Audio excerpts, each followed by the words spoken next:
I want to thank the Montana Committee and the University of Montana, others who are involved in this program, for asking me to appear here,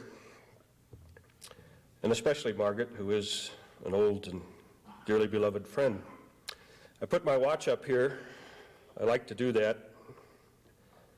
It's reassuring to people who don't know me.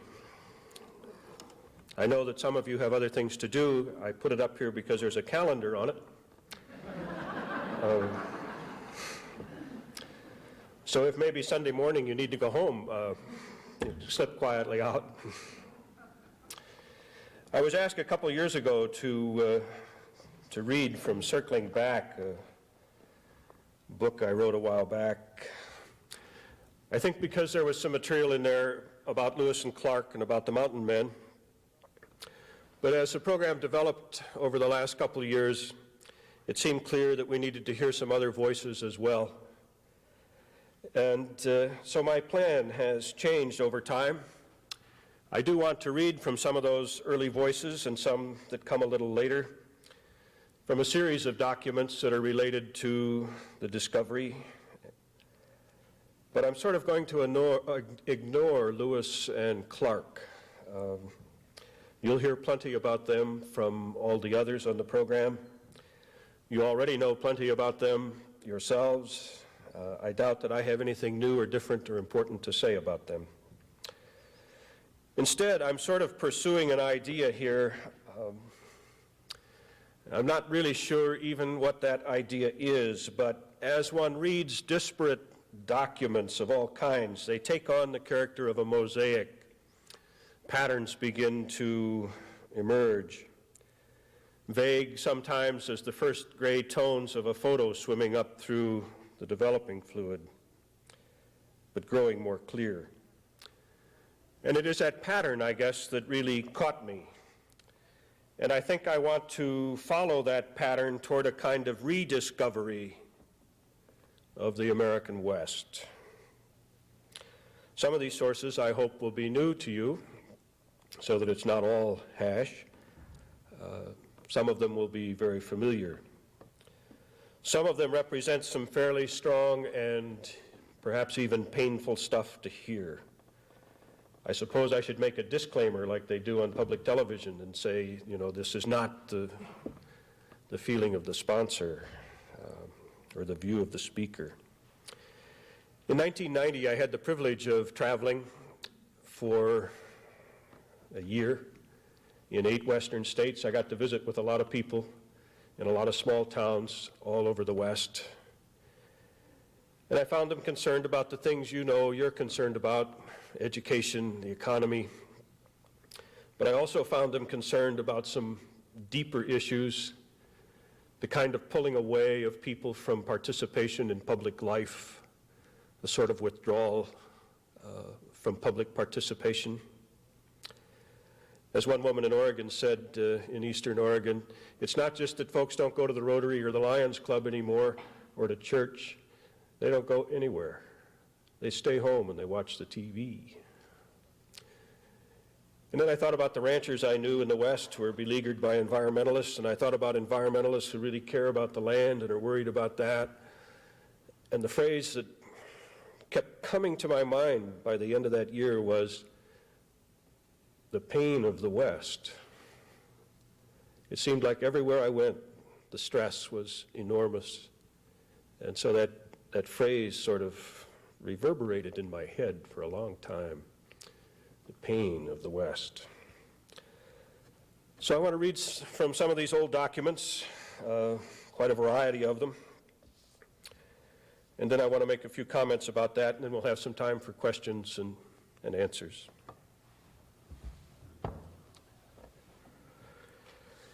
In 499, an unknown scribe in China wrote about the kingdom of Fusang. Fusang is the Chinese word for maguey, the plant that is common in Mexico and Guatemala. The kingdom of Fusang is named for that plant. which sprouts forth like the bamboo, and the people eat the shoots. Its fruit resembles the pear, but is red. The bark is spun into cloth for dresses and is woven into brocade. The people use characters and writing, making paper from the bark of the fusang. The king of this country is termed Yuki. When the king goes abroad, he is preceded and followed by drummers and trumpeters. Iron is not found in the ground, though copper is. They do not prize gold or silver. And trade is conducted without rent, duty, or fixed prices. In olden times, they knew nothing of the Buddhist religion. But in 458, 5 beggar priests went there. They traveled over the kingdom, everywhere making known the laws, canons, and images of that faith. Priests of regular ordination were set apart among the natives, and the customs of the country became reformed. In 499, a shaman priest named Hui Xin arrived at King Chao on the Yangtze from the kingdom of Fusang, and he related the above to me, which I have duly recorded in the Imperial Archive. There is no record of those men taking slaves or of torturing Indians for information about gold or to change their minds about God. After leaving Cuba, Columbus set sail to the east a little bit to Haiti, and he found people there who knew no sect nor idolatry. They are men of very subtle wit who navigate all those seas and who give a marvelous good account of everything. As soon as I arrived in the Indies, in the first island that I found, I took some of them by force, to the intent that they should learn our speech and give me information of what there was in those parts. By 1539, Coronado had learned the uses of force. His army moved into northern New Mexico among Pueblo people, and finally, after a number of tragedies from the Pueblo people's point of view, they rebelled. According to Pedro Castañeda, Coronado ordered his soldiers, quote, not to take them alive, but to make an example of them so that the other natives would fear the Spanish. After some fighting, several hundred Indians surrendered after being promised pardon. However, Garcia Lopez de Cardenas ordered 200 stakes to be prepared at once to burn them alive. Nobody told him about the peace that had been granted them. Then when the enemies saw that the Spaniards were binding them and beginning to roast them, about 100 men who were in the tent began to struggle and defend themselves with what there was there and with the stakes they could seize. Our men who were on foot attacked the tent on all sides, and then the horsemen chased those who escaped. As the country was level, not a man of them remained alive. In 1583, Sir George Peckham, an Englishman, entrepreneur, freebooter, wrote that the savages are to be brought from falsehood to truth, from darkness to light, from the highway of death to the path of life, from superstitious idolatry to sincere Christianity, from the devil to Christ, from hell to heaven. And as if that weren't enough, he said, beside the knowledge how to till and dress their ground, they shall be reduced from unseemly customs to honest matters, from disordered riot and companies to a well-governed commonwealth, and shall be taught mechanical occupations, arts, and liberal sciences. 1716, Father Luis Velarde wrote, and truly it has been due to the particular providence of our Lord that this nation has been diminished due to continuous epidemics. For because of their pride, there are not lacking among the Pimans people who are restless and troublesome. 1769, another Franciscan. These people are without religion or government, having nothing more than diverse superstitions and a type of democracy similar to that of ants.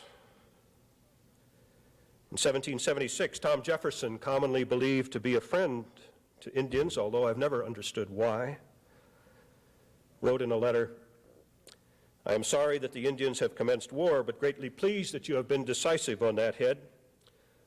Nothing will reduce those wretches so soon as pushing the war into the heart of their own country.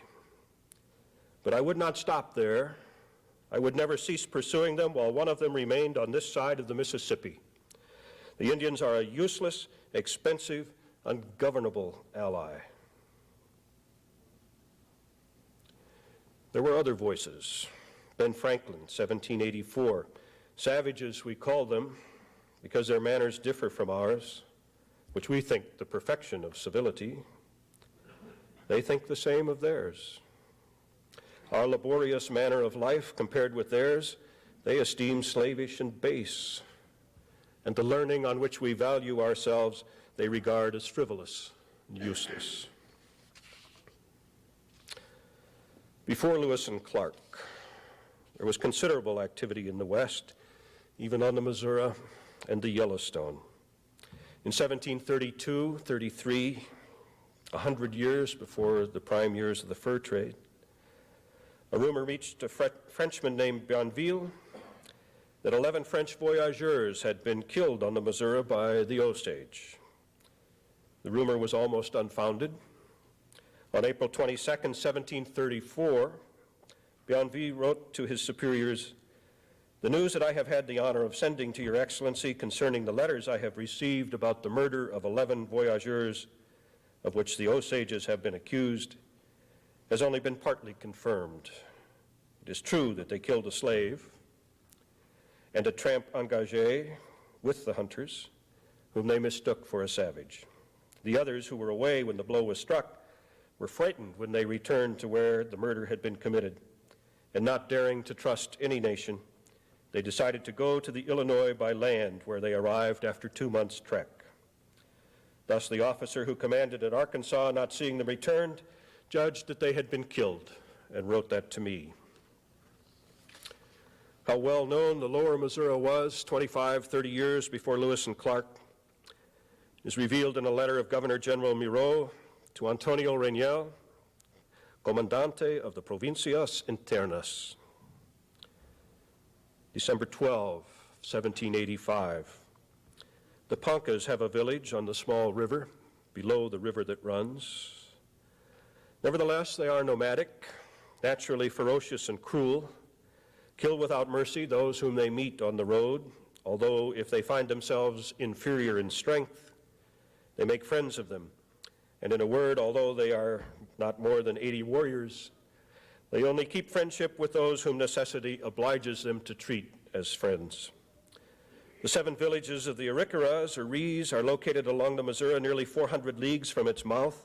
They have about 900 warriors, and although they occupy an extensive region, its dryness and barrenness does not supply animals with their regular pasturage, and they therefore lack them. The Paros were in former times the most numerous nation on the continent, but the wars with which other nations have made against them have destroyed them to such an extent that at present they form only 4 small groups. They number about 350 men, very skillful with the arrow and in running. The wandering Apaches, like the Paros, are better known in your provinces than in this one. They inhabit the borders of New Mexico and are considered the best warriors on the banks of the Missouri. They dominate all the neighboring tribes, and though divided into several war parties or parcerias, they all live in perfect friendship. The Sioux, who extended from the River of the Friars to the source of the Mississippi, are like the Apache, the dominating nation on the left bank of the Missouri. They are wanderers and live in several groups. Viejo de Garoqui wrote to Muñino y Redondo on June 25 of 1789, 113 years, you'll note, to the day before Custer would die. One of the many enthusiastic Englishmen who roam these western countries of the King's dominions inhabited only by Indians has arrived here. This person, although a young man, says he has traveled for nearly 5 years from the English establishment of Hudson Bay toward the west, among various Indian nations, crossed the Mississippi and the Missouri, and arrived at a cordillera of mountains which divide the waters, some to this ocean, others to the Pacific. He reports that the furthest nation he reached assured him that about 100 miles from that place there was a river which empties into the Pacific Ocean, and he adds that the distance to it was short. He has made a map, which I have seen, and I have furnished means in order to obtain a copy. American interest in the region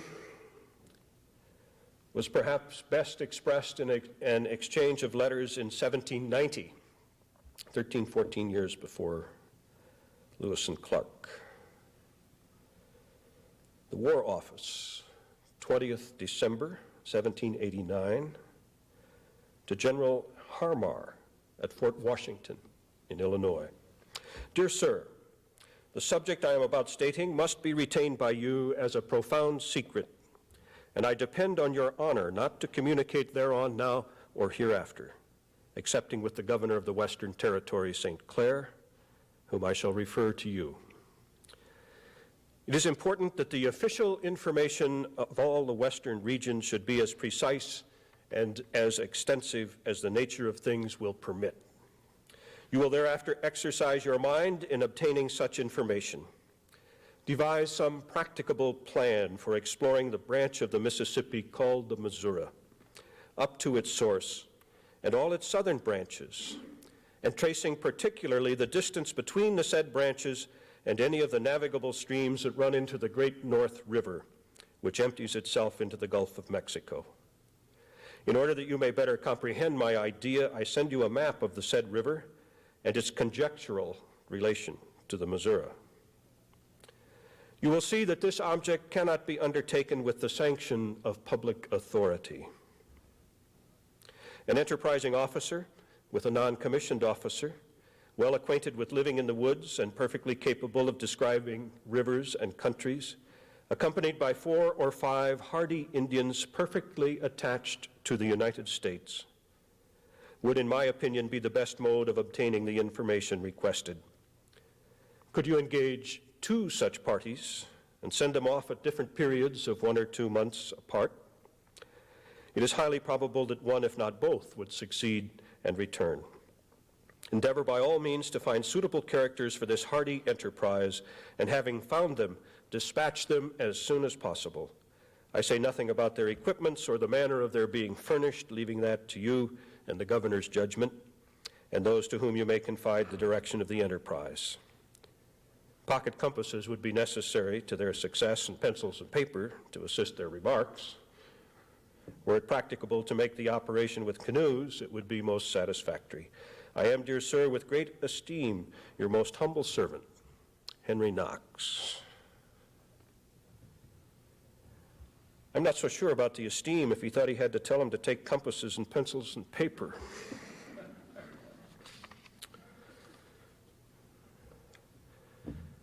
Well, General Harmar picked a man named John Armstrong, who had been a captain in the Revolutionary War, a very successful and courageous soldier, outstanding woodsman, frontiersman, still with the Army in the Illinois Territory. He explained his task to him and sent him off, and then on March 5th, he received another letter from Henry Knox. So he wrote to John Armstrong as follows, March 8th, 1790, Sir, since the communication I made to you, another letter has been received from the War Office, which mentions, quote, that the party employed on that business should be habited like Indians in all respects, and on no pretense whatever discover any connection with the troops. Of course, they will not take any written orders with them. Acknowledge the receipt of this letter and govern yourself accordingly. You may then burn it. Persevere in the undertaking, if the governor should judge it advisable, as you find by this last letter that it is expected the business must commence and be pursued. Well, the governor of the Western Territory thought the idea unsound. His reasons are enlightening and to be expected and easy to understand "It is, sir, I believe, at present altogether impracticable," he wrote. "It is a point on which some people are feelingly alive all over, and all their jealousy awake. Indians to be confided in, there are none. And if there were, those who would be most proper and others are now at war." John Armstrong agreed. In his report, he said, "As to Indians well attached to the United States, I know not where they are to be found." Despite this, John Armstrong went alone beyond St. Louis, up the Missouri, till at some point, we do not know, he met French trappers who warned him that the intertribal warfare was so severe he could not move from one tribe to the next with any kind of safe passage. They would not pass him on, and so he turned around and came back. In 1796, 7 years before Lewis and Clark, James Mackay gave orders to John Evans of Fort Charles as follows: "Instructions given to John Evans for crossing the continent in order to discover a passage from the sources of the Missouri to the Pacific Ocean. During the time of your absence from this place and during your journey to reach the Pacific or any other place, you will observe the following instructions." And then they're listed by article. Article 1 contains the instructions of the kinds of journals to keep. They follow quite closely. Actually, they don't follow, they precede quite closely the instructions given to Lewis and Clark for recording their observations. But Article 7 struck me as kind of interesting. "You will take heed not to fall in with some parties of savages where there are neither women nor children, as they are almost always on the warpath. It would not be prudent to appear at any nation if you can avoid it, unless it be in their villages. And in spite of this, be well on your guard. You will never fire any guns, except in case of necessity. You will never cut wood, except with a knife, unless it should be strictly necessary. You will never build a fire without a true need, and you will avoid having the smoke seen from afar. You will not camp too early, and will always leave before daylight. You will always be on guard against ambushes and will always have your arms in good condition, changing the tinder evening and morning. And you will never separate them from you or place them in the hands of the savages. When you will see some nations, raise your flag a long way off as a sign of peace, and never approach without speaking to them from a distance. When you will enter a village, stop and ground your arms at a small distance until they come to receive and conduct you. Appear always on guard, and never be fearful or timid, for the savages are not generally bold, but will act in a manner to make you afraid of them. If, however, they see that you are courageous and venturesome, they will soon yield to your wishes. You will recollect that the pipe is a symbol of peace, and that when they have smoked with you, there is no longer any danger. Nevertheless, you must beware of treason. On all occasions, be reserved with your detachment as well as with the savages.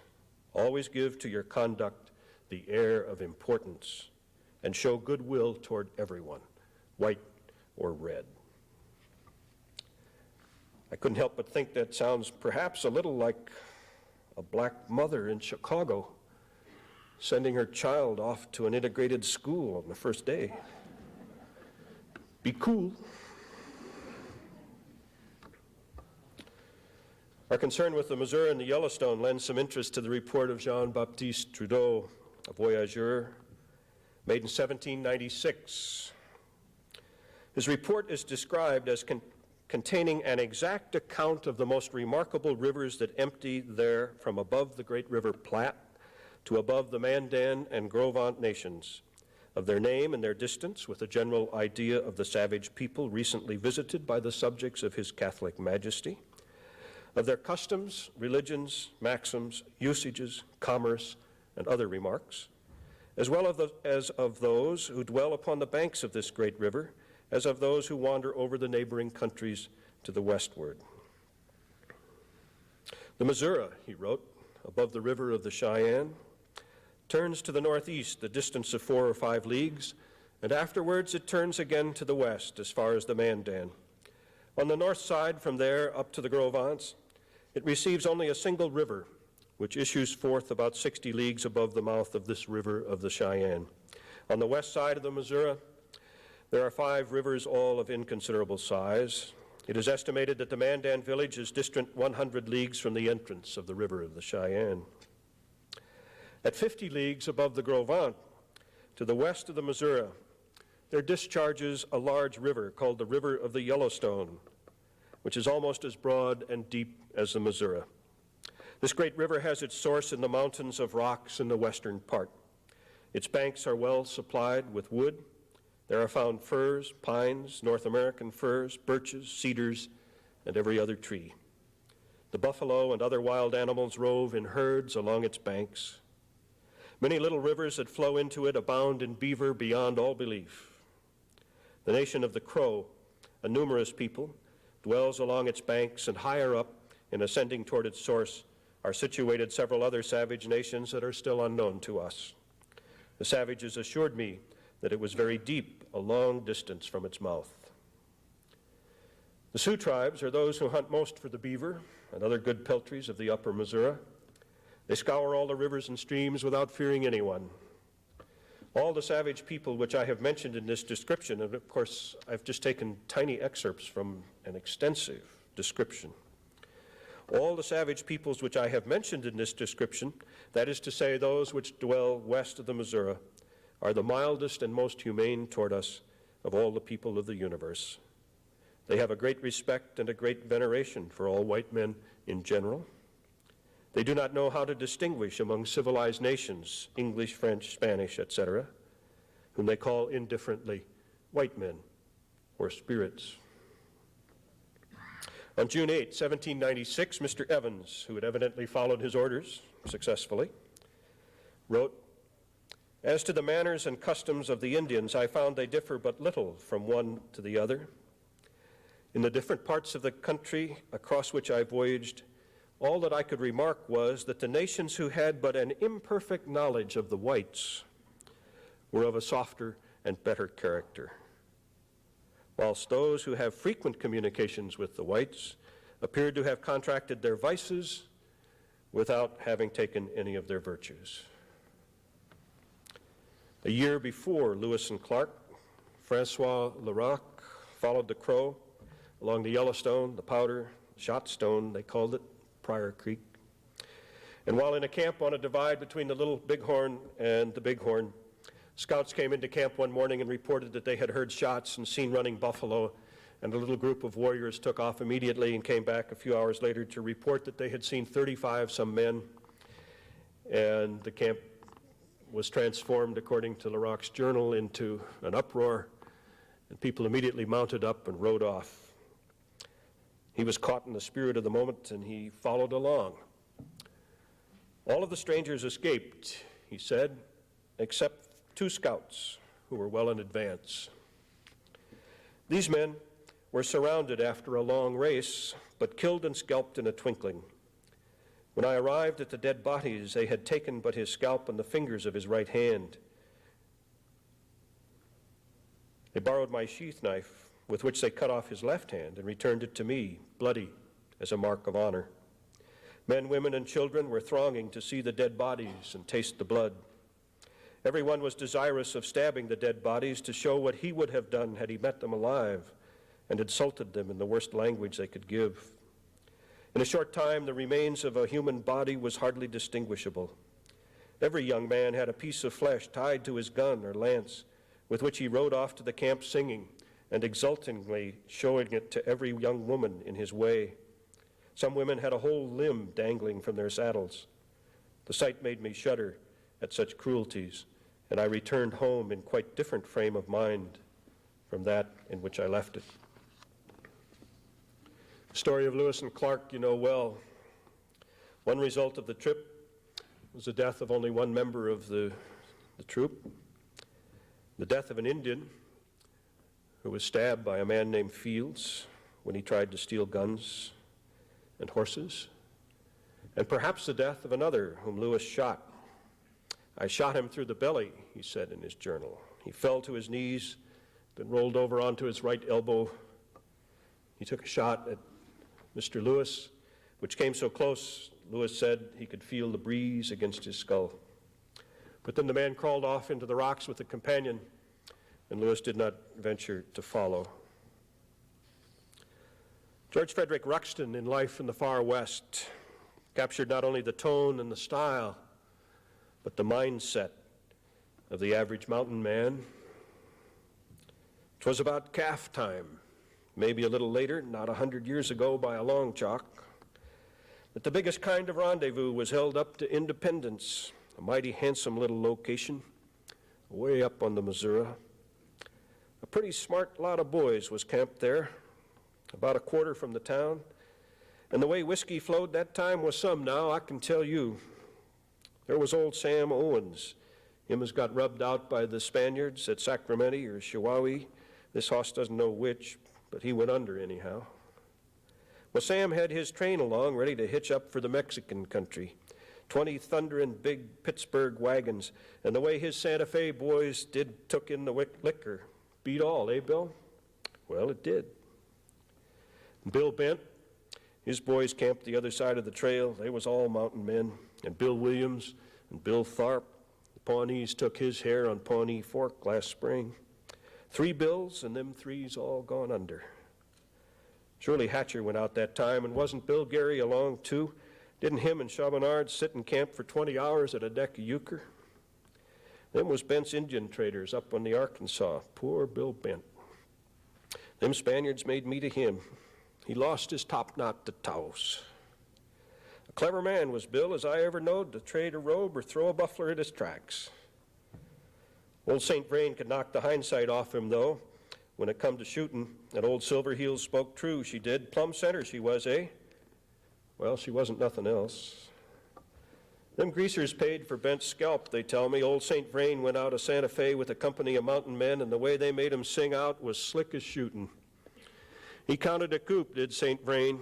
He throwed a Pueblo his hat on poor Bent's shirt. I guess he tickled that nigger's hump ribs. Fort William ain't the lodge it was and never will be again now he's gone under. But St. Vrain's pretty much of a gentleman, too. If he ain't, I'll be doggone, eh, Bill? He is so. And Chavez, he had his wagons along. He was only a Spaniard anyhow. And some of his teamsters put a ball into him his next trip, made a raise of his dollars. Uncle Sam hung him for it, I heard, but I can't believe it nohow. If them Spaniards wasn't born for shooting, why was beaver made? You was with us that spree, Jimmy.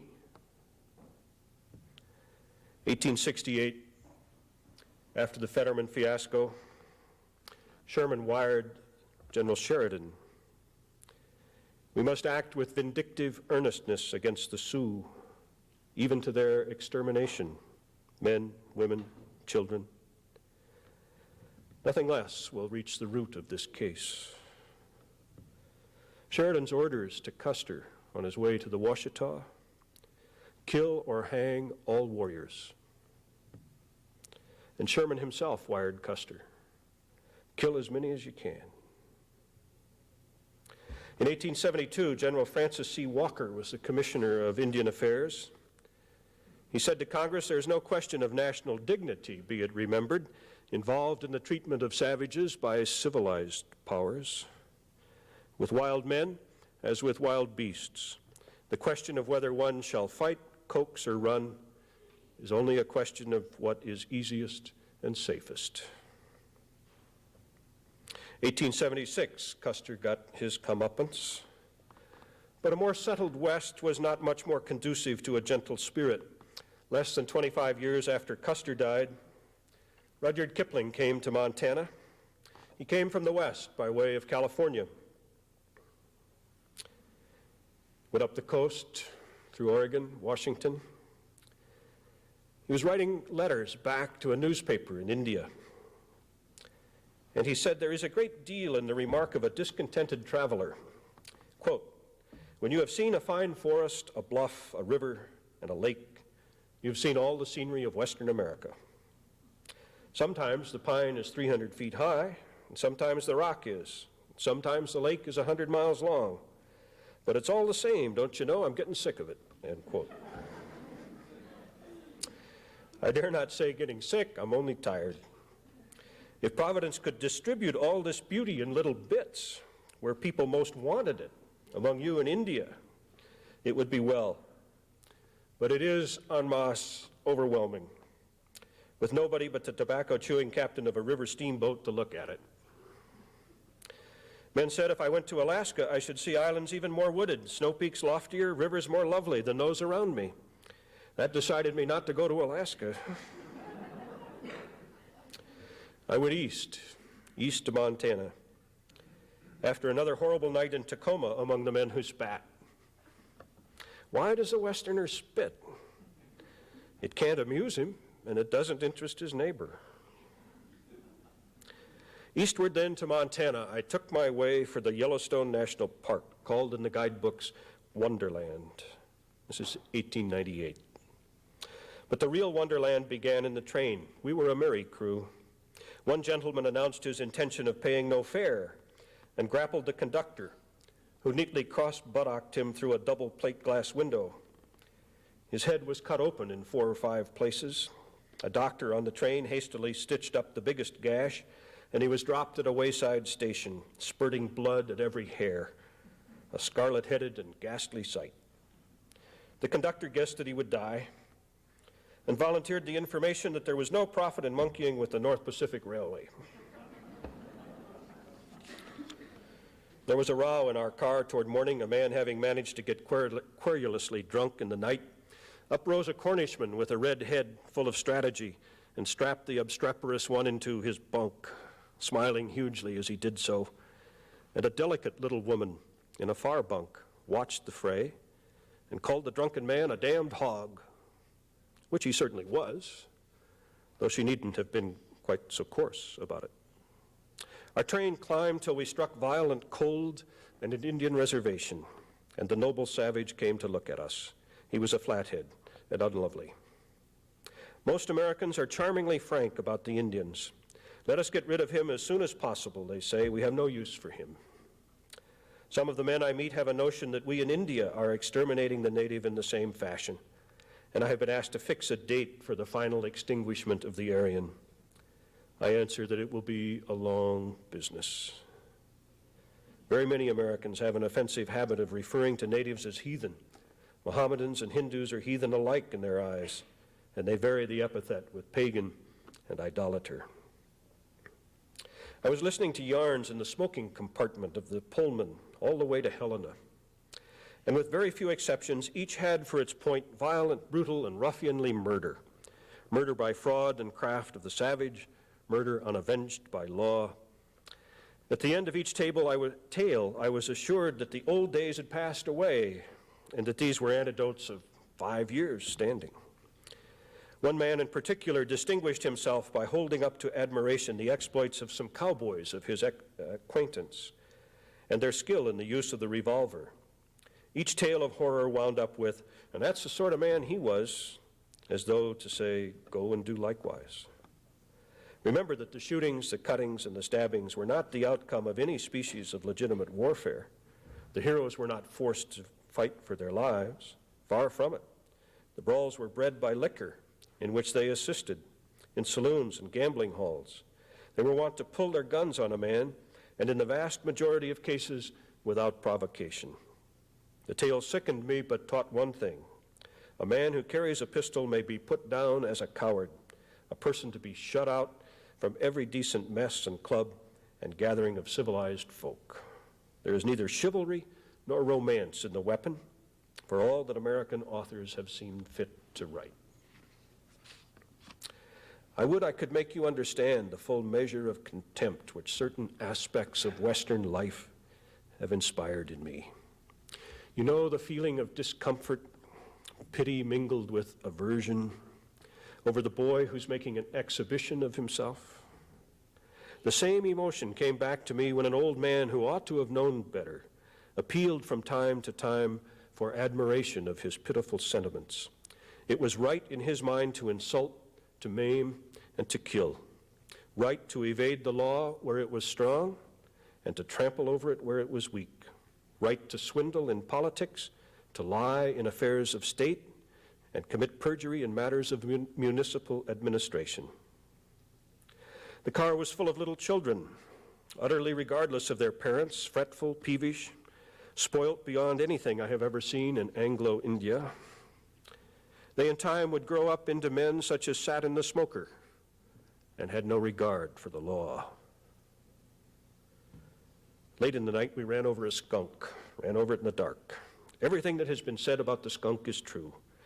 It is an awesome stink.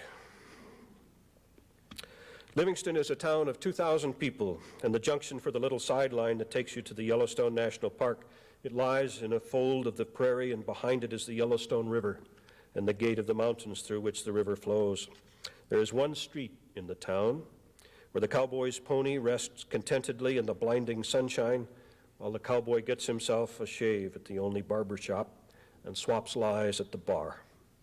I exhausted the town, including the saloons, in 10 minutes and got away on the rolling grass downs where I threw myself to rest. Directly under the hill I was on swept a drove of horses in charge of 2 mounted men. That was a picture I shall not soon forget. A light haze of dust went up from the hoof-trodden green, scarcely veiling the unfettered deviltries of 300 horses who very much wanted to stop and graze. I was within 20 feet of the leader, a gray stallion, lord of many brood mares, all deeply concerned for the welfare of their foals. A cream-colored beast, I knew him at once for the bad character of the troop, broke back, taking with him some frivolous fillies. I heard the snick of the whip somewhere in the dust, and the fillies came back at a canter, very shocked and indignant. On the heels of the last rode both the stockmen, picturesque ruffians who wanted to know what in hell I was doing there, waved their hats and swept down the slope after their charges. When the noise of the troop had died, there came a wonderful silence on the prairie. That silence, they say, which enters into the heart of the old-time hunter and trapper and marks him off from the rest of his race. The town disappeared in the darkness, and a very young moon showed herself over a bald-headed, snow-flecked peak. Then the Yellowstone, hidden by the willows, lifted up its voice and sang a little song to the mountains, and an old horse that had crept up in the dusk breathed inquiringly on the back of my neck. From Livingston, the National Park train follows the Yellowstone River through the gate of the mountains and over arid volcanic country. A stranger in the cars saw me look longingly at the ideal trout stream below the windows, and murmured softly, "Lie off at Yankee Jim's if you want good fishing." Some of you have done that. They halted the train at the head of a narrow valley, and I leaped literally into the arms of Yankee Jim, sole owner of a log hut and an indefinite amount of hay ground, and constructor of 27 miles of wagon road, over which he held toll right.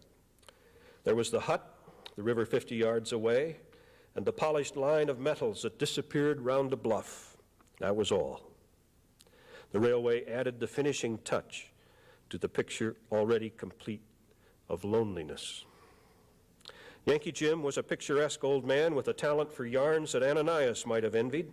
It seemed to me, presumptuous in my ignorance, that I might hold my own with the old-timer if I judiciously painted up a few lies gathered in the course of my wanderings. Yankee Jim saw every one of my tales and went 50 better on the spot. He dealt in bears and Indians, never less than 20 of each. Had known the Yellowstone country for years and bore upon his body marks of Indian arrows, and his eyes had seen a squaw of the Crow Indians burned alive at the stake. He said she screamed considerably. In one point did he speak the truth, as regarded the merits of that particular stretch of the Yellowstone. He said it was alive with trout. It was. And finally, from that greatest and most astute observer of American ways, Alexis de Tocqueville. From whatever angle one regards the destinies of the North American natives, one sees nothing but irremediable ills. If they remain savages, they are driven along before the march of progress. If they try to become civilized, contact with more civilized people delivers them over to oppression and misery. If they go on wandering in the wilderness, they perish. If they attempt to settle, they perish just the same. The Spaniards let their dogs loose on the Indians as if they were wild beasts. They pillaged the New World like a city taken by storm, without discrimination or mercy. But one cannot destroy everything, and frenzy has a limit. The remnant of the Indian population which escaped the massacre in the end mixed with the conquerors and adopted their religion and mores. On the other hand, the conduct of the United States Americans toward the natives was inspired by the most chaste affection for legal formalities. The Americans treated them as independent peoples. They did not allow their lands to be taken unless they had been properly acquired by contract. And if by chance an Indian nation cannot live on its territory, they take them by the hand in brotherly fashion and lead them away to die far from the land of their fathers. The Spaniards, by unparalleled atrocities which brand them with indelible shame, did not succeed in exterminating the Indian race and could not even prevent them from sharing their rights. The United States Americans have attained both these results with wonderful ease, quietly, legally, and philanthropically, without violating a single one of the great principles of morality in the eyes of the world. It is impossible to destroy men with more respect to the laws of humanity. Well, we are Westerners. And one of the hallmarks of being Westerners, of being in a place, is knowing the stories. And many of these little sketches and reports and letters form part of the story of this place. They also tell us, as stories always do, about ourselves and how deep and how pervasive is this racism that is ours, that is part of the American West. These stories make us face what we do not like to acknowledge. For we have been, all of us, part of what Ivan Illich calls the 500-year war on subsistence. A war waged not by armies, troopers in blue, or soldiers in silver armor, but by the humanities, by the demand for literacy to triumph over the oral tradition, by the insistence that the culture has to change and learn arts and sciences. It was a war on what he called vernacular culture, vernacular language, the land, the culture, the language. We've taken in recent months, really, to looking back at the Columbus event as the beginning of it all, blaming Columbus for everything that followed.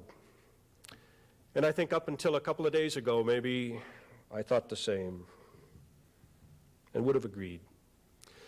Now, I think differently.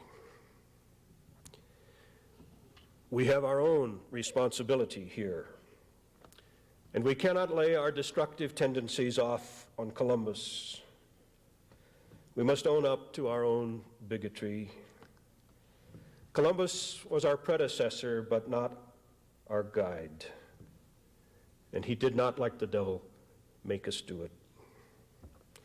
We do to one another and to the land what we choose to do.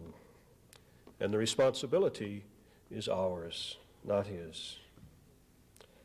Because he behaved as he did, we have no license to behave as we do.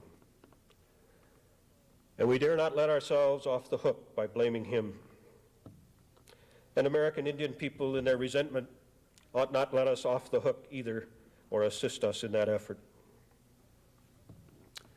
Our heritage is mixed, courageous and cowardly, bloodthirsty and gentle, scheming and honorable, generous and greedy.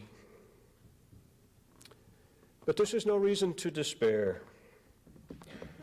Every culture has these same elements, and we choose which we follow. There is a connection between the way we see and the way we talk. Our vocabulary influences our perceptions in subtle ways. We rarely see beyond our language.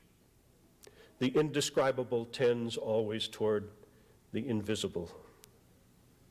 This may be a little less true for visual artists such as painters or photographers, but for the rest of us, to put it at its most peculiar, we see with our tongues as well as our eyes.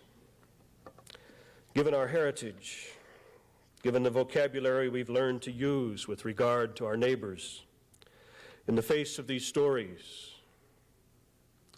it seems to me we have to realize that political correctness won't fix the problem.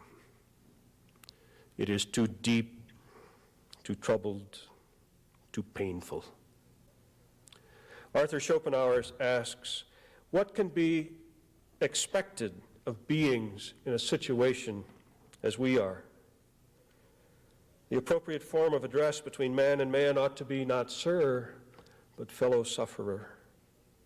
It corresponds to the true nature of the case, makes us see men in a true light, reminds us of what are the most necessary of all things: tolerance, patience, forbearance, charity, which each of us needs, and which each of us, therefore, owes.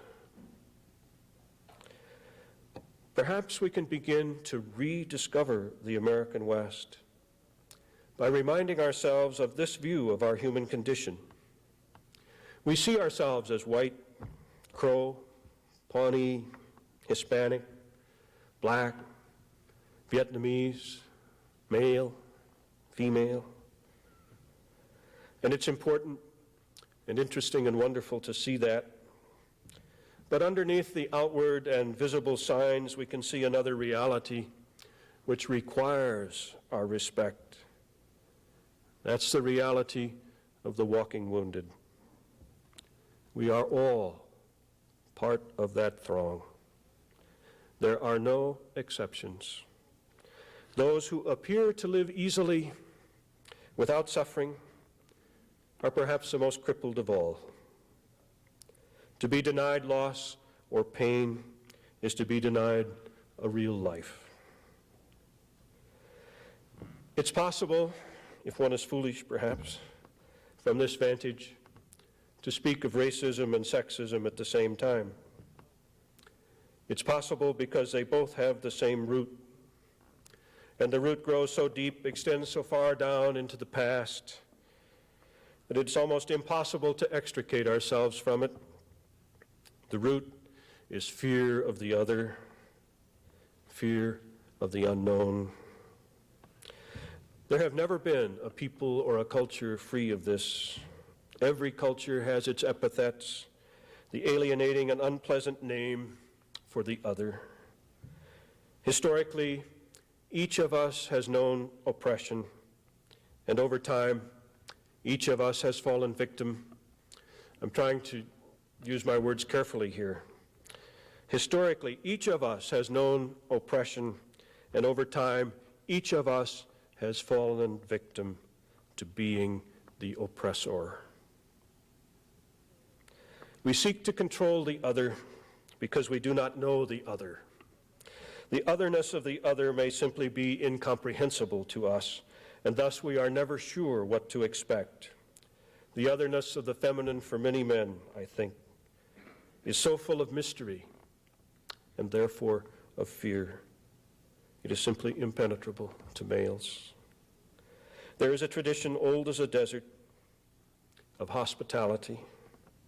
There is a tradition equally old to kill the stranger. So we also want to know or want to control because we know from the storied past and from our own experience that the stranger can inflict pain, bring death, become the purveyor of loss and grief. We each have our power, and one of those powers that we all have, even in the midst of apparent powerlessness, is the power to inflict pain. No one is without this. We have other, more constructive, creative powers as well. But the feeling of powerlessness often seeks to redeem itself first by causing pain to the powerful. This is no different for men or women, Indians, blacks, whites, Ainu. So I'm suggesting that any rediscovery of the American West begin by revisioning people, seeing the other from this perspective, rather than as redskin, nigger, spick, au fait. All the stereotypes must go if we are to see ourselves as we really are. I am English, I'm Saxon, I'm Irish, I'm American. These things only make me human. I'm white, I'm Protestant, I'm male, I'm alternately fallible and stupid, and thus human. I have loved, and sometimes not been loved in return, as we all have, and I have watched close friends and relatives suffer exquisite pain and die, and thus I am human. I say this not for sympathy, but to remind us that the village of loss is all-inclusive, and each of us, over the age of a month, can say the same. And so we can all approach one another, it seems to me, on this common ground. If we are to find a way out of the pain of the West, we have to alter our perception of one another. And this is the place to begin. You've been extremely patient and kind. Thank you.